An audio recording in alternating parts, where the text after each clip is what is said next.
Tuhan, tentu Bapak Ibu Saudara yang berbahagia adalah setiap kita yang mendengar firman Tuhan dan yang setia memelihara dalam hidup kita hari lepas hari. Amin. Topik kita kali ini tetap menghidangkan anggur yang baik. Bukan kadang-kadang menghidangkan anggur yang baik. Bahkan bukan lebih banyak menghidangkan anggur yang tidak atau kurang baik. Saudara yang dikasihi oleh Tuhan, di sini ada dari judul yang saya buat, menghidangkan. Saya mau sampaikan ini terkait dengan bagaimana kita menyuguhkan sesuatu yang bernilai tinggi, sesuatu yang berkualitas kepada orang di sekitar kita atau kepada dunia di mana kita berada. Dan yang kita hidangkan, yang kita suguhkan, kadarnya, kualitasnya tidak boleh merosot, tidak boleh menurun, tetapi tetap konsisten untuk kita menghidangkan yang baik. Saudaraku yang dikasihi Tuhan, di Palestina, negeri yang banyak kebun anggurnya, ini minum anggur merupakan sesuatu yang sudah lumrah, apalagi dalam konteks pesta. Termasuk dari kalangan masyarakat miskin pun selalu berjuang berupaya untuk menyuguhkan anggur. Kalau boleh saya berpikir-pikir sejenak, sepertinya ada mirip dengan orang Batak. Tidak sah itu pesta kalau tidak ada saksang. Saudara yang dikasihi Tuhan, pesta terasa tidak akan lengkap tanpa adanya anggur. Dan jangan lupa Bapak Ibu Saudara, seorang hamba Tuhan mengarang sebuah lagu yang sangat populer dan membuat banyak orang Kristen berkobar, bernyala dan bersemangat. Anggur baru tercurah, penuhi umatnya dengan sukacita. Artinya anggur di sini tidak bisa juga dipersempit hanya konteks anggur biasa, tapi menggambarkan sebuah sukacita yang berlimpah. Saudara dikasihi Tuhan, dalam konteks bacaan kita ini, pemimpin pesta datang kepada mempelai dan berkata, kata-katanya begini tadi, setiap orang menghidangkan anggur yang baik dahulu, dan sesudah orang puas minum, barulah yang kurang baik. Saya mau sampaikan inilah yang merupakan kebiasaan atau sesuatu yang umum. Setiap orang menghidangkan anggur yang baik, nanti lama-kelamaan menjadi anggur yang Tidak baik. kurang baik. Inilah rata-rata. Inilah kebiasaan mayoritas manusia di dunia ini.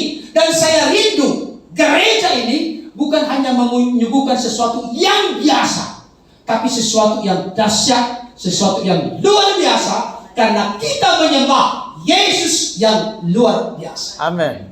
Saudara dikasihi Tuhan, tetapi engkau menyimpan anggur yang baik sampai sekarang.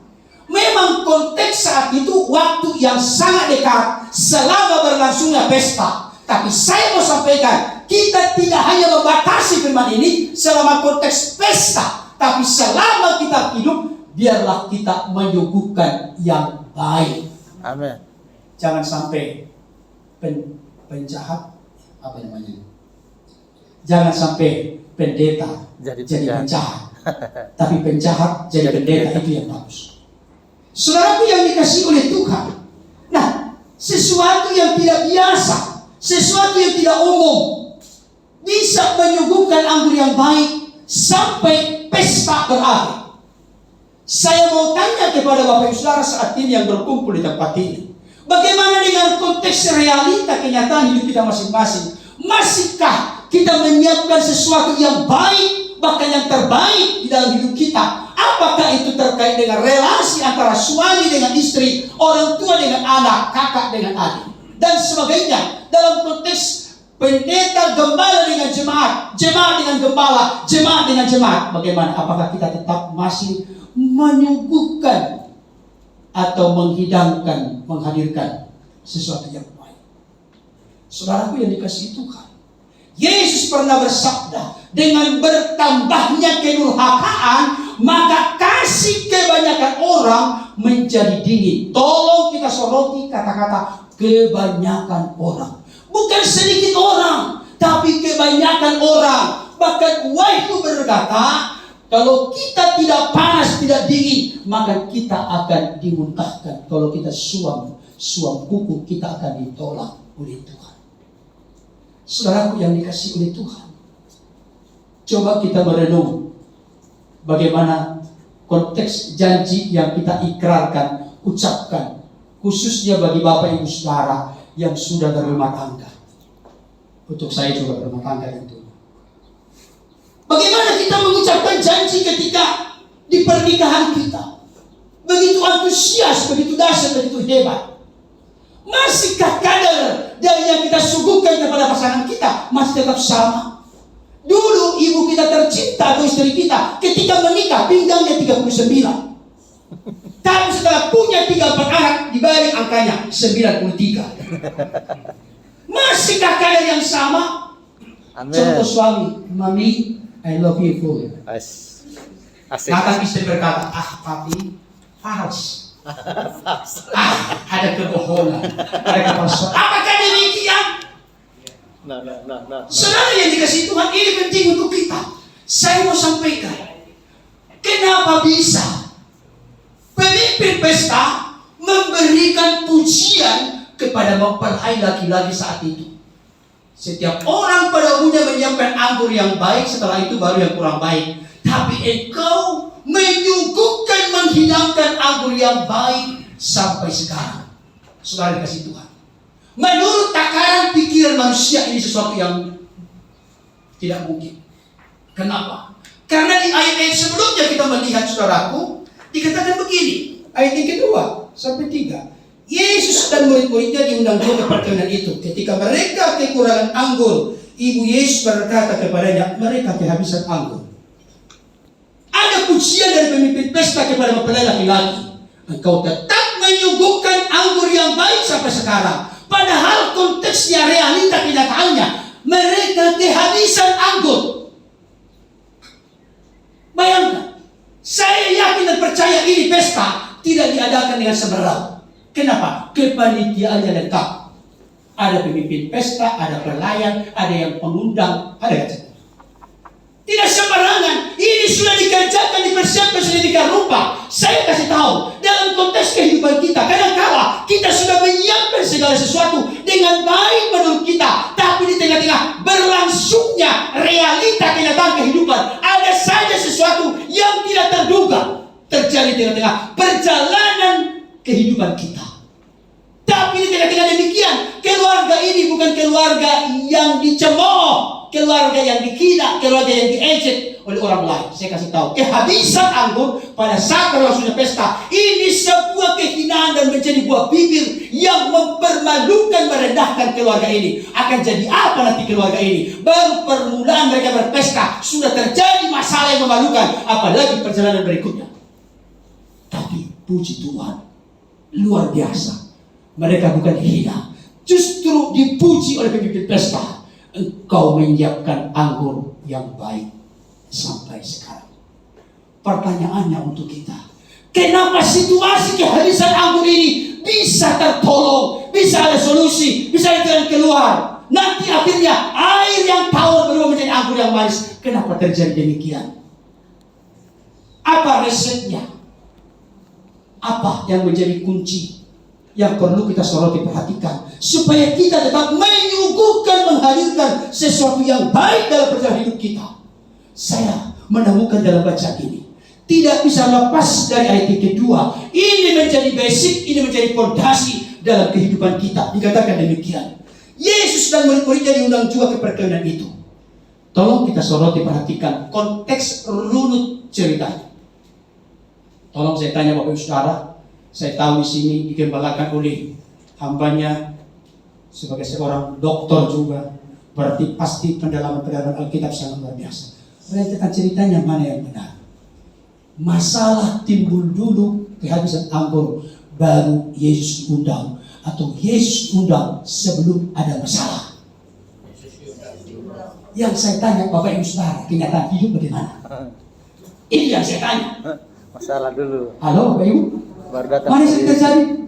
Mari lakukan. Emang kenapa? Saya bisa lakukan segala hal. Saya lakukan. Setelah sudah mentok, Tuhan ampun.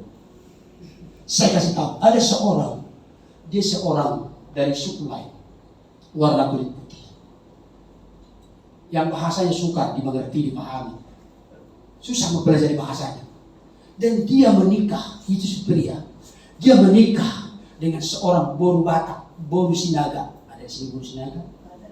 Boru Sinaga, dia menikah dengan Boru Sinaga. Saudara dikasih Tuhan, dia lulusan Filipina, summa cum laude. Dia tahu betul bagaimana kadar air, bagaimana keasamannya, keasinannya, dan seterusnya. Dia buatlah berapa ton bibit untuk memelihara ikan. Memelihara ikan. Dia semua sudah ukur. Kepanasan air pun dia ukur. Ini tidak akan mungkin meleset. Kenapa? Ilmu pengetahuan bisa menjelaskan semua dampak negatif, positif, bagaimana supaya berhasil, beruntung. Dia tahu semua. Tapi dia tidak menduga ada sesuatu yang tidak dia pahami. Tiba-tiba apa yang terjadi? Puluhan, bahkan ratusan ton ikan yang dipelihara meninggal semua. Mati. Setelah sudah meninggal, matilah kalau meninggal manusia. Mati semua Bapak Saudara. Setelah mati semua baru dia datang. Dia bercerita ini. Baru dia datang. Tuhan, ternyata ilmu yang aku punya, pengertian pemahaman yang aku punya, sekalipun aku lulusan terbaik, summa cum laude nilainya, semua nilainya, ternyata saya tetap punya kekurangan dan keterbatasan. Saya kasih tahu Bapak Ibu Saudara, jangan main-main konteks relasi hubungan kita dengan Tuhan. Yesus berkata dalam Yohanes 19, di luar aku, kamu tidak dapat berbuat apa-apa. Tapi bersama dengan Yesus, kita sanggup atau cakap menanggung segala perkara. Amin. Saudara dikasih Tuhan, ini yang membuat tertolong ini pernikahan. Sebelum terjadi masalah dan motivasi mereka mengundang Yesus, nanti jangan-jangan ada masalah biar tertolong kita. Banyak orang Kristen juga begitu.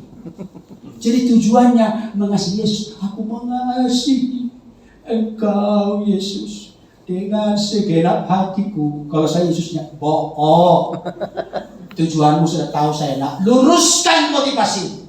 Ini mereka mengadakan pesta, mereka betul-betul memberikan penghormatan yang istimewa kepada Yesus. Mereka mengundang Yesus di pernikahan itu. Tapi ternyata lebih dari mereka juga dan mengerti, pahami, ketika kehabisan anggur, di sana terjadi karya yang besar. Jadi Bapak Ibu Saudara, bagaimana kita tetap menghidangkan anggur yang baik dalam hidup kita? Jangan pernah lepas dari Yesus. Amin. Selalu saya katakan kepada Bapak Ibu Saudara, bahkan di dalam siaran-siaran live saya, puji Tuhan, tadi Pak Gembala menanyakan, Pak Pendeta sudah dapat silver play button katanya. Sudah, puji Tuhan.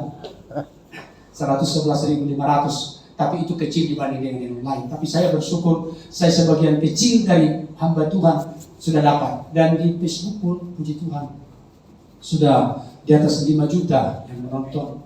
Dan banyak yang saya lihat dari komentar, puji Tuhan, haleluya, saya dikuatkan. Waduh, berbinar-binar hati ini, saudara. Saya mau sampaikan kepada kita saat ini, supaya kita tetap bisa menyuguhkan anggur yang baik, menyuguhkan sesuatu yang baik dalam hidup kita. Jangan pernah remehkan Yesus. Jangan pernah lecehkan Yesus. Jangan pernah pandang sebelah mata Yesus. Hadirkan Yesus berotoritas dalam hidup kita. Saya sangat suka masuk ke sebuah rumah orang Kristen, ketika di pintu masuk, Yesus, engkaulah Raja Damai di rumah ini. Mantap. Tapi jangan hanya simpel saja tulisan-tulisan di situ. Benar-benar dia menjadi Raja Damai di rumah itu, sehingga selalu yang terjadi di rumah itu adalah damai. Kenapa? Ada ayat yang sudah saya ciptakan sendiri. Sudah pernah mendengar? Bersedih dan berdukalah orang yang membawa perselisihan, sebab mereka disebut anak-anak sebelah. Kalau yang benar apa? Berbahagialah orang yang membawa damai, karena mereka disebut anak-anak Allah. Tapi kalau yang lain, coba kita bercermin di keluarga kita, membawa damai kan? Suami membawa damai kan? Saya tertegur satu firman Tuhan yang mengatakan begini, janganlah engkau membuat anakmu itu jadi apa? Tawar hati ya. Tawar hati, membawa hatinya sedih. Benar. Bapak-bapak jangan membuat hati anak kita jengkel. Apalagi hati istri kita. Bapak di sini kalau misalnya dipilih antara anak dengan istri, pilih yang mana? Istri lah. Ibu-ibu kalau dipilih antara anak dengan suami, pilih yang mana? Nggak mungkin dua-duanya, nggak mungkin. Jangan sih kalah dengan Bapak Ridwan Kamil. Gubernur kami, bukan gubernur Jawa Barat.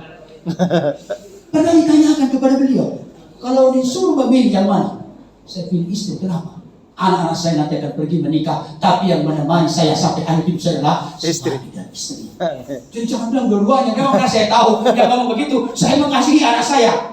Seolah-olah kita ini kadang-kadang kan untukmu 50 dan untukku 50 genap 100. Bukan begitu. Untuk yang si A bisa 100, untuk si B juga 100. Nggak boleh kotak-kotak begitu. Tidak bisa, saudara. Saudara kasih Tuhan. Ayat yang sangat populer yang seringkali dikutip oleh worship leader. Di mana 2-3 orang berkumpul dalam nama Tuhan, dalam namaku. Di situ aku ada, hadir di tengah-tengah mereka. Jadi menghadirkan Kristus dalam hidup kita sehingga kita mampu menyuguhkan yang terbaik dalam sepanjang hidup kita. Bukan permulaannya saja yang semangat seperti bangsa Israel ketika mereka pulang dari pembuangan, mereka mau membangun bait Allah, tapi ketika sudah tiba di bait Allah, semangat 45-nya 0 dan kosong. Mereka sibuk untuk diri sendiri. Jangan sampai demikian. Biarlah dari hidup kita ini kita mulai dengan baik, kita akhiri dengan baik. Jangan juga seperti jemaat Galatia. Kalau saudara perhatikan jemaat Galatia, hanya salah satu surat yang ditulis oleh Rasul Paulus tidak ada ucapan syukur. Baru langsung ayat 6, aku heran. Langsung begitu. Kenapa heran? Karena mereka sempat beralih dari Injil yang benar kepada yang lain-lain. Bahkan engkau memulai dengan roh, tapi mengakhiri dengan daging. Itu kata Rasul Paulus kepada jemaat Galatia. Jangan sampai kita demikian, di awal-awalnya semangat. Tapi puji Tuhan dari worship leader, singer, pemain musik, semangat luar biasa. Roh Kudus menggugah. Amin. Amin. Luar biasa sekali sampai saya tadi terharu. Waduh, hati yang tulus kelihatan sekali. Beda sekali seorang pemimpin pujian, singer, pemain musik yang so hanya menunjukkan kebolehan dengan yang benar-benar berdoa. Kemarin berdoa pakai bala, perlu persiapan dulu kan. Wah, berarti benar-benar Tuhan, kami tidak mampu, kami tidak berdaya tanpa Engkau yang menaungi melingkupi kami, hadirat-Mu yang memenuhi kami. Aduh, luar biasa sekali. Banyak yang merinding saya tadi daripada kita merinding. Saudara dikasih tunjuk pertama.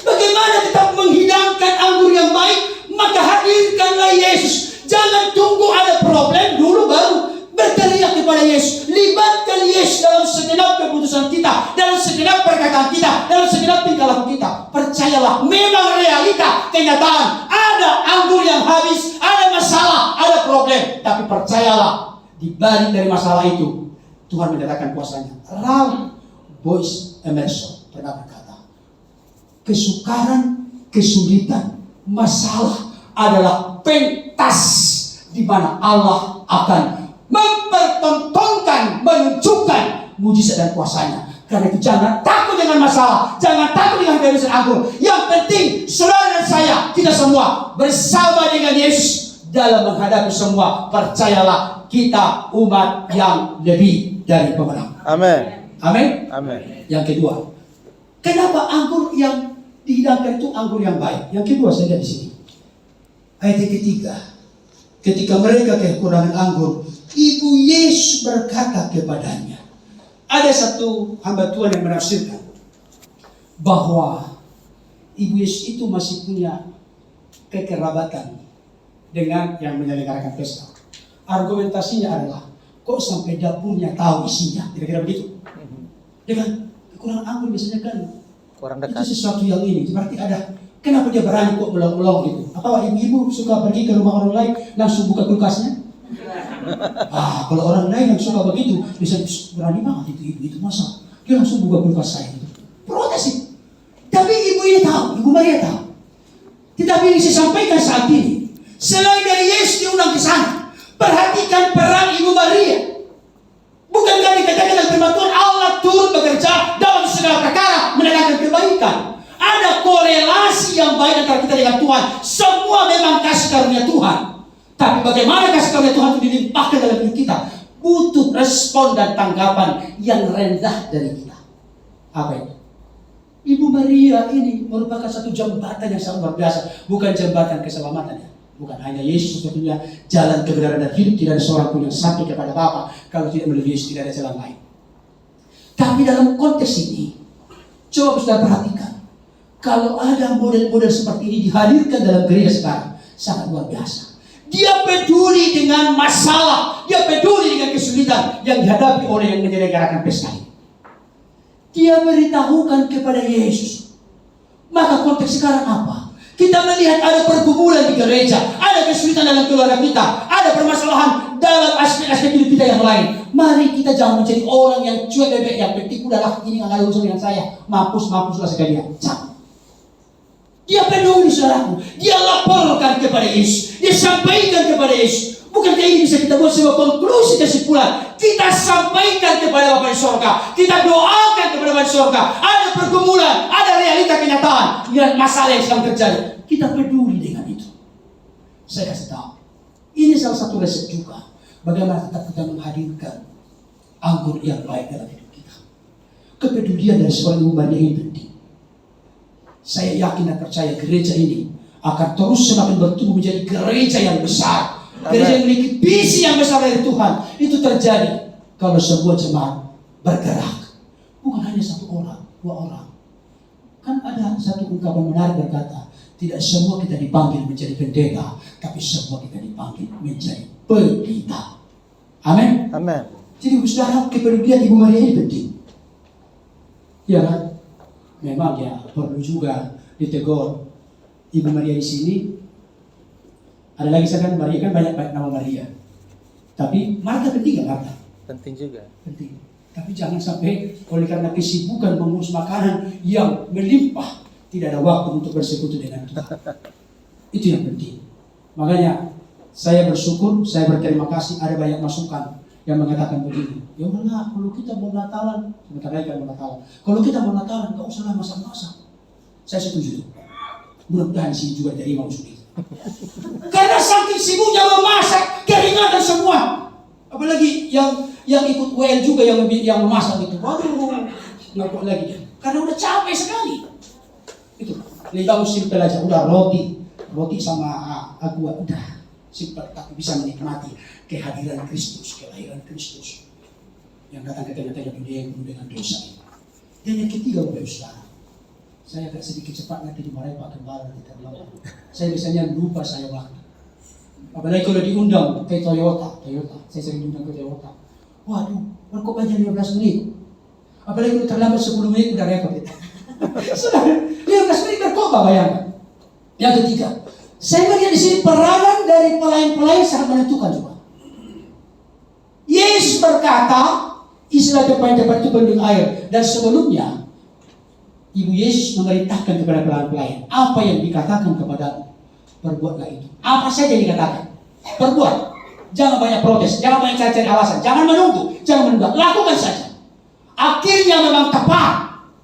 Yesus berkata kepada pelayan-pelayan, isilah tempayan-tempayan itu penuh dengan air. Sekarang cedoklah, bawalah kepada pemimpin pesta. Saudara dikasih Tuhan, saya kasih tahu, pembangkangan adalah satu resep yang merusak. Kita tetap konsisten menghadirkan kesaksian di tengah-tengah hidup kita. Ini penting. Jangan sampai kita menjadi orang-orang Kristen yang hanya mengerti, memahami maksud isi hati Tuhan, kehendak Tuhan, tapi kita tidak mau tahu, tidak mau peduli dengan apa yang diperintahkan Tuhan. Coba satu orang, tolong saya. Satu orang membacakan Amsal 13 ayat 13, dan ini ayat hafalan untuk gereja kita di sini. Amsal 13 ayat 13. Tolong ini ayat hafalan, tolong nanti dicek Pak Gembala. Kalau nggak hafal nanti didenda. Amsal 13 ayat 13. Silakan dibaca sekarang. Yang di depan biar lebih keras. Silakan. Yang sudah dapat. Amsal 13 ayat 13. Iya. Siapa meremehkan firman, ia akan menanggung akibatnya. Tetapi siapa taat kepada perintah akan menerima balasan. Amin. Siapa yang bagian awal? Bagian awal dari baca ini. Siapa yang meremehkan firman Ia akan menanggung akibatnya. akan menanggung akibatnya. Bapak Ibu Saudara, jangan remehkan firman. Tapi siapa yang taat kepada perintah akan menerima balasan. Di mana kasih karunia-Nya? Kasih karunia Tuhan tidak pernah bertolak belakang dengan firman-Nya. Di sini juga pelayan-pelayan ini, ketika Yesus memerintahkan sesuatu yang tidak masuk akal kepada mereka, padahal dikatakan ini mujizat pertama atau tanda pertama. Berarti sebelumnya mereka belum pernah berinteraksi langsung dengan Yesus. Sekalipun pertama kali baru berjumpa dengan Yesus, tapi ketika Yesus memerintahkan mereka, yang mana hati mereka dipersiapkan oleh Ibu Maria, apa saja dikatakan kepada perbuatan itu. Ketika perintah itu datang kepada mereka, mereka menaatinya, mereka melakukannya. Saya kasih tahu Bapak Ibu Saudara, salah satu titik kelemahan banyak orang Kristen, membangkang kepada Tuhan dan mengaku mengasihi Tuhan, tapi melawan kepada firman Tuhan. Padahal Yohanes 14:19 berkata, jika engkau mengasihi aku, engkau akan melakukan segala perintahku. Tolong digarisbawahi, segala perintah. Ketaatan mereka, kepedulian Ibu Maria, kehadiran Yesus, hal itulah yang membuat perkara besar terjadi. Amin. Sehingga mereka tetap bisa menyuguhkan anggur yang baik. Bagaimana dengan kita saat ini? Adakah kita menghadirkan Kristus dalam kehidupan keluarga kita? Adakah kita peduli satu dengan yang lain? Atau kita mungkin jadi seorang yang egois, tidak mau tahu, tidak mau peduli? Jangan. Pedulilah seperti Ibu Maria.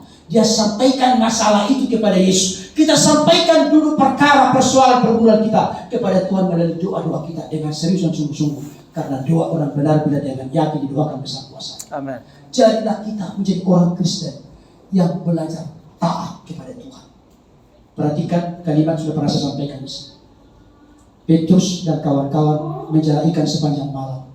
Mereka bukan bekerja keras, mereka bukan tidak bekerja keras, mereka bekerja keras. Tapi mereka tidak menangkap apa-apa. Ketika Yesus berkata, Petrus, tolakkan perahumu sedikit jauh dari pantai dan tebarkanlah jalan. Petrus pun melakukannya. Setelah mereka melakukannya, perhatikan baik. Setelah mereka melakukannya, perintah itu datang kepada Yesus. Perintah itu datang kepada Petrus. Tapi yang melakukannya bukan Petrus saja. Setelah mereka melakukannya, bukan setelah ia melakukannya. Ini perlu Bapak Ibu Saudara. Setelah mereka melakukannya, mereka menangkap sejumlah besar ikan. Bahkan sampai jalan mereka hampir goyang. Artinya ketaatan itu membawa mujizat dalam hidup kita. Amin. Siapa di antara Bapak Ibu Saudara yang rindu tetap menyuguhkan anggur yang baik dalam kehidupan kita?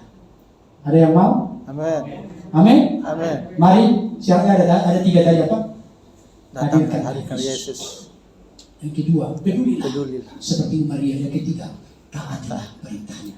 Kalau itu yang menjadi bagian yang terintegrasi dalam hidup kita, percayalah kasih karunia Tuhan akan terus mengalir dengan dasar bahkan lebih dari yang kita doakan pikirkan. Tuhan sanggup sediakan bagi kita. Amin. Amin. Kita berdoa. Bapa di sorga, Allah yang kami puji sembah kenal dalam nama Tuhan Yesus. Kami bersyukur berterima kasih atas kebenaran firman-Mu yang telah hamba sampaikan bagi tubuh Kristus gereja Tuhan orang-orang percaya di tempat ini. Ya. Hamba-Mu terbatas menjelaskan, menerangkan, mengalimatkannya kepada mereka.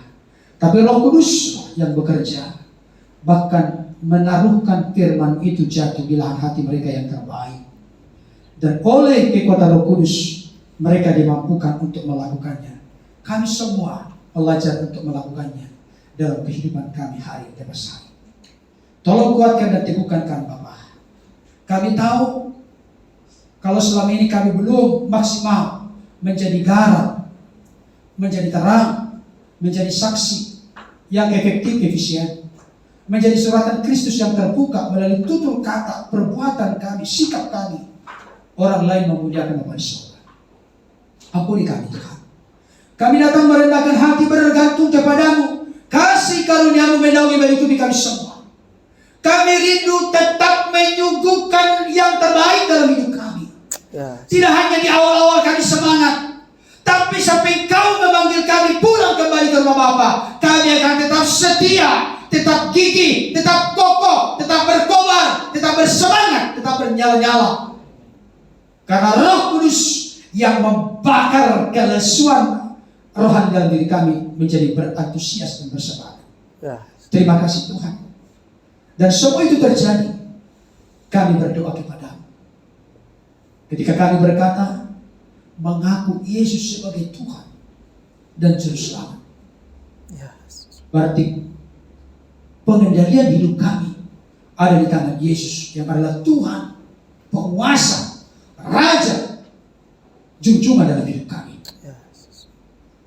Tolong kami Tuhan, menghargai kehadiran Kristus dalam kehidupan kami secara pribadi, dalam kehidupan kami, keluarga kecil kami masing-masing. Baik suami kami, istri kami, anak kami, keluarga kecil kami, semuanya memiliki kesukaan dalam bersekutu kepada Tuhan.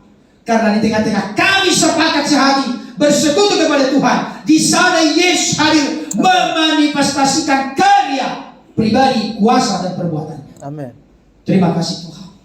Jadikan kami sebagai orang-orang yang peduli dengan masalah yang terjadi di sekeliling kami. Jangan biarkan kami seperti yang telah dinubuatkan oleh seorang hamba-Mu Rasul Paulus. Keadaan manusia akhir zaman mementingkan diri sendiri. Biarlah sifat watak karakter seperti ini dijauhkan benar-benar dari hidup kami. Ya. Tapi kasihlah yang terus melimpah menaungi hidup kami. Dan dengan kasih itulah kami boleh peduli kepada sesama kami. Jadikan kami alat dalam tangan Tuhan untuk menjadi pendoa syafaat, untuk peduli dengan kesulitan, kesusahan, masalah yang dihadapi oleh sesama kami. Sebagai sesama tubuh Kristus, satu yang mengalami kesusahan, maka kami juga turut merasakan hal itu. Ini merupakan sesuatu yang mudah untuk diucapkan, tetapi sulit untuk dilakukan. Tetapi kami percaya ketika Tuhan yang memerintahkan, Tuhan pasti berikan kami potensi, kekuatan, otoritas, kemampuan untuk melakukan dan mengerjakannya dengan baik. Kalau selama ini kami seringkali meremehkan firman Tuhan, biarlah kami belajar seperti pelayan-pelayan ini. Sekalipun mereka baru pertama kali barangkali berjumpa dengan Yesus, tapi mereka melakukan, menaati, mengerjakan apa yang Yesus perintahkan kepada mereka. Akhirnya keluarga ini bukan dihina, diejek, dikata-katain, tapi keluarga ini dipuji karena mereka tetap menyuguhkan yang terbaik. Dan inilah menjadi doa harapan kerinduan kami. Di tengah-tengah keluarga kami tetap menyuguhkan yang baik sampai kami pulang ke rumah Bapa. Terima kasih untuk firman-Mu. Roh Kudus bekerja dan berkarya, menancapkan firman-Mu dalam loh hati kami yang terdalam, dan oleh kekuatan Roh Kudus kami dimampukan untuk melakukannya. Terima kasih Bapak. Terpujilah Engkau. Berkati gereja ini, berkati gembala, ibu gembala, keluarga, berkati majelis, diaken, berkati seluruh tim yang ada, berkati seluruh sidang jemaat Tuhan. Apapun yang menjadi problem, beban, pergumulan dari gereja ini, Engkau yang memulai pekerjaan yang baik di gereja ini, maka kami percaya Tuhan tidak pernah bekerja separuh atau sebagian. Tuhan akan bekerja terus menuntun memimpin mereka dalam kekompakan, dalam kesehatian, diikat, didasari, dipersatukan dengan kasih agape. Amin. Mereka akan mampu melewati tantangan demi tantangan, dan semuanya mengarah kepada visi yang Tuhan tahu bagi gereja ini hadir di tengah-tengah lingkungan di mana mereka berada. Terima kasih Tuhan. Hamba berdoa bagi jemaat-Mu. Kalau di antara jemaat-Mu saat ini ada yang dalam keadaan bergumul untuk mendapatkan jodoh, keturunan, mendapatkan pekerjaan, mungkin barangkali oleh karena dampak pandemi virus corona, mengalami kegoncangan atau gangguan, atau mengalami penurunan. Bahkan yang saat ini juga mengalami gangguan kesehatan, organ-organ tubuh bagian luar apapun bagian dalam. Tidak ada yang tersembunyi bagimu, tidak ada yang tertutupi bagimu. Siapapun mereka, apakah yang hadir di tempat ini, atau yang sedang berbaring di rumah sakit atau di rumah, dimanapun, tidak pernah kurang tanganmu menolong kami. Ya Tuhan Yesus. Tidak pernah kurang tajam telingamu untuk mendengarkan teriakan kami. Ya. Dengan sepakat, dengan sehati, dengan sungguh-sungguh di dalam nama Tuhan Yesus, kasih dan kuasa turun tercurah menjamah mereka saat ini. Demi nama Yesus Kristus mengalir kuasa Roh Kudus mengerjakan hal-hal yang spektakuler, hal yang ajaib dan luar biasa, menerobos bagian-bagian yang selama ini barangkali mereka sudah lama bergumul. Saat ini oleh kasih karunia Tuhan sembuh, Amen. pulih, lepas dalam nama Tuhan Yesus. Terima kasih Bapa. Terpuji-pujilah Engkau. Berkati bangsa dan negara kami Republik Indonesia. Kami bersyukur untuk pandemi virus corona yang sudah mulai bereda. Kami berdoa jaga dan lindungi genggam bangsa kami. Bahkan tahun-tahun politik ke depan, Tuhan tolong dijauhkan dari perpecahan, dijauhkan dari hal-hal yang membawa kericuhan atau keributan. Yesus Raja Damai menggenggam Indonesia. Amin. Bagi kemuliaan nama. Terima kasih Bapa di surga. Terpuji-pujilah Engkau kekal selama-lamanya. Di dalam nama Tuhan Yesus Kristus Juru Selamat kami yang hidup, yang telah mengajarkan kami berdoa, sama-sama kita ucapkan. Bapa kami yang di surga, dikuduskanlah namamu. Datanglah kerajaan-Mu. Jadilah kehendak-Mu di bumi seperti di surga. Berikanlah kami pada hari ini makanan kami yang secukupnya, dan ampunilah kami akan kesalahan kami, seperti kami juga mengampuni orang yang bersalah kepada kami. Dan jangan bawa kami dalam pencobaan, tapi lepaskanlah kami daripada yang jahat. Karena Engkau yang punya kerajaan dan kuasa dan kemuliaan sampai selama-lamanya. Amin.